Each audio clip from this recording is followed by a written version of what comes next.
Here we are once again. So I'm aware that I've recently acquired a much larger audience that I've had before. You know, it's a wider scale of people that are now watching my videos. So I was thinking about that and thinking about what kind of video I could make that could allow you, as my newly acquired viewers, to get to know me a little better. I noticed that there are a lot of things in the world that just bug me. It kind of spans, you know, it's not just one specific thing, it's many random, sporadic things. So I decided to kind of make a list video type thing of me just talking about the things that are pet peeves of mine.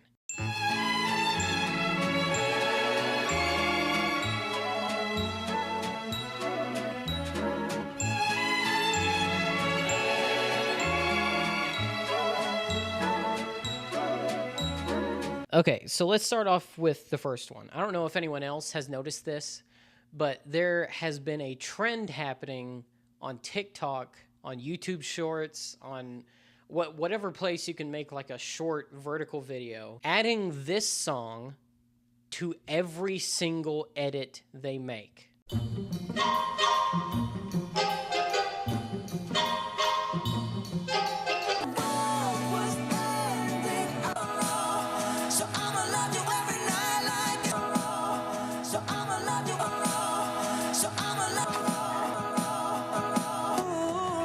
If you've been on the internet at all, or if you've watched a Young Sheldon clip edited down into some hopecore inspired video, then you've probably heard the song Die With a Smile by Bruno Mars and Lady Gaga. I cannot tell you how sick I am of hearing this song edited to every single piece of media that exists in the world. It's like some TikToker, YouTuber initiation where you have to make at least one short of a movie or of a TV show with this song in the background. I don't know why this is the rules, but it just seems like it feels that way. And it seems like it doesn't even matter what the content is of the movie or show you're editing this song to.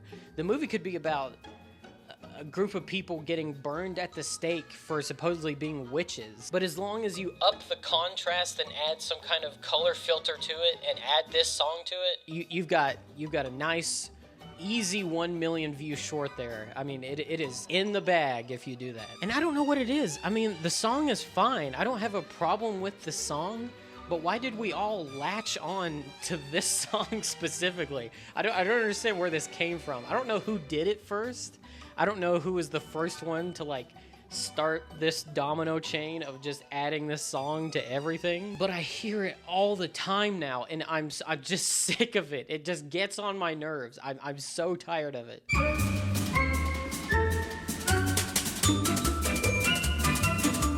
See, I used to work at a Kroger here locally near me, and I worked there during COVID, and it was one of the first like serious jobs I ever had. And one of my favorite things to do was to go out and collect carts because it gave me a chance to kind of like walk around outside. I didn't really have to deal with people, and you could kind of just listen to music on your own. It was kind of my favorite part. But what was not my favorite part was people not putting the stupid cart back into the corral. If you're one of these people that doesn't put the cart back, you should be arrested and put on trial. It's one of the easiest things in the world to do.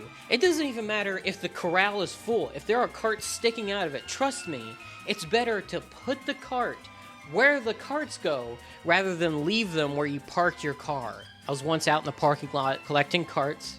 I just put like 12 or 15 like in one go back into the starting position up at the front of the store. And as I finish and I kind of like stand at the edge of the sidewalk and look out, there's a guy who just finished putting his groceries in the car. He finishes putting his groceries in the car, he turns, he sees me, he still has the cart in his hand, and as he maintains eye contact, he lets go and the cart rolls the full length down the parking lot. I would like to find that guy and beat him with a sock full of pennies. That's the most explicitly lazy thing you can do as a shopper in any store. The only excuse I would allow for people to not put their cart back is if I look out and from your car, I see blood splattered up all over the windows, and I can see someone screaming and saying, "Please, we have to get to the hospital.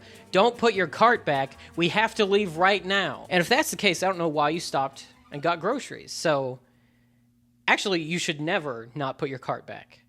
That's my final decision.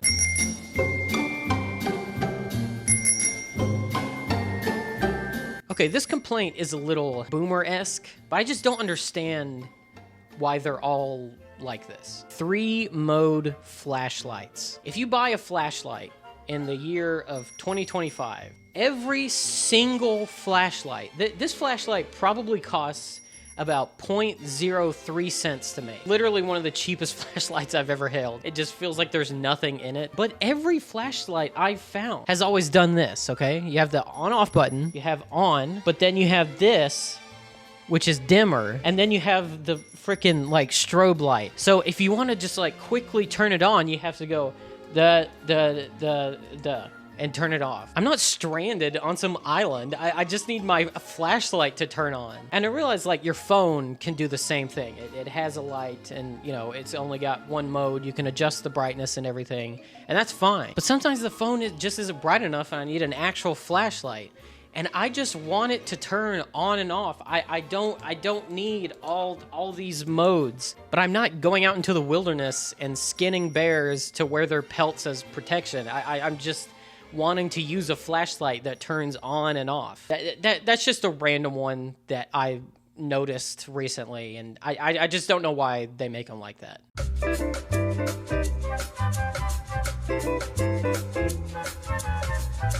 If you're anything like me, I really like watching people react to movies that I personally enjoy. But there are some reaction channels that just drive me up the wall with how they watch certain movies. They're always trying to make jokes during extremely emotional moments. They're almost always bad jokes, I should say that. Let's say a reaction channel is watching like Lord of the Rings, which is one of the greatest film trilogies of all time. Their face cam will be down in the corner, and let's say it's the moment where Sean Bean's character dies near the end of Fellowship of the Ring. His character will be like falling over dying and saying this really heartfelt monologue, and the reactor will just be completely talking over it. And then in the review, after the movie is finished, they're like, I don't know, just feel like it didn't really have a lot of emotional moments. And me watching it, I'll be like, you talked over 80% of all the heartfelt emotional moments. You missed like half of them because you were making a stupid 18+ joke that made no one laugh and wasn't funny. I hate it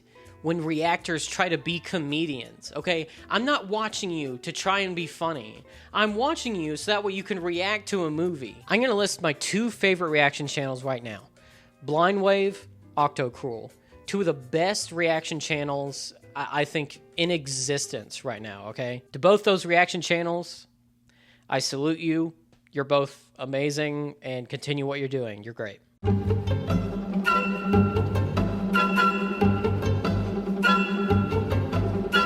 The last complaint I have is very much a old man complaint as well. It feels very boomer-esque. Push to start vehicles.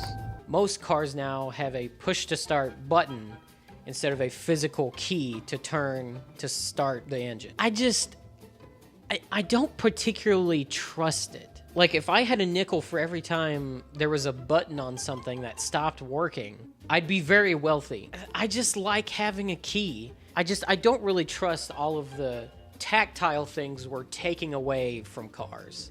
Like, some things, they were fine the way they were. I don't want my gear shift to be a dial. If I want to go in reverse, I want to feel it ker-chunk in reverse, backing up. So yeah, that's kind of a list of things that annoys me. So thank you guys for watching the pet peeve video. However, this is not the end of the video. As you guys know, after my anti-AI video, I said I would make a Discord server where we would have a prompt every time I would be making a video, and I would include these art submissions based on the prompt from everyone in the Discord server. So here we are. This is the first ever art showcase. So I'm going to be showcasing a bunch of people's art based on the prompt, which was anti-AI.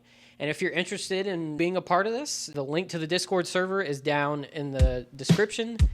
And thank you guys so much for watching.